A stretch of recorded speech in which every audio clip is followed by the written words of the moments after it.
Hey, welcome back to the Victors Podcast. I'm Jeremy Brown, and I want to start off with some huge news that is long overdue, which was Don Brown is finally fired from the University of Michigan after 5 years of coaching.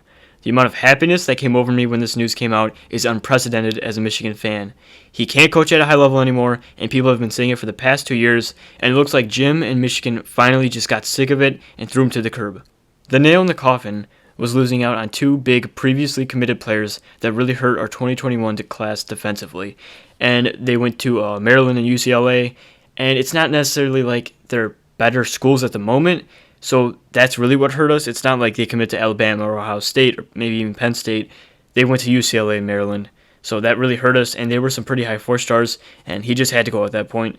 And like I said in many past videos, he was a great coach who had a great scheme for 3 years, but once Ryan Day gave out the blueprint for how to beat up on our defense, everyone we have played started to exemplify our weaknesses until 2020, which it just got ridiculous at that point.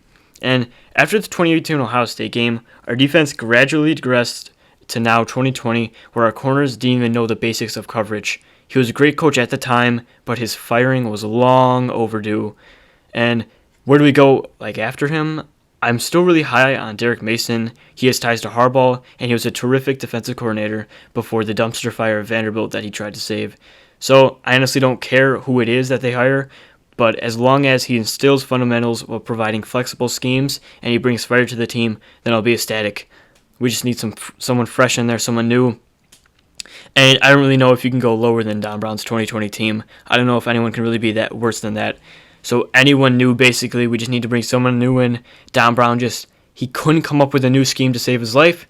Even when he fell back on zone, that was worse than the man because they didn't even instill the zone correctly. There were three guys grouped together, and Daxton wasn't being used to his abilities. So we just need someone new in there. I don't care if it's Derek. I don't really care who it is. And on that note, I think everyone knows what this means. I think it means that Jim Harbaugh will be staying because with the firing of Don Brown and the potential firing of Josh Gaddis, we knew that kind of clean house basically and bring in new coordinators. So I think that means Jim's going to be staying. I'm Jeremy Brown. This is the Victors Podcast. As always, go blue and see you later, Don.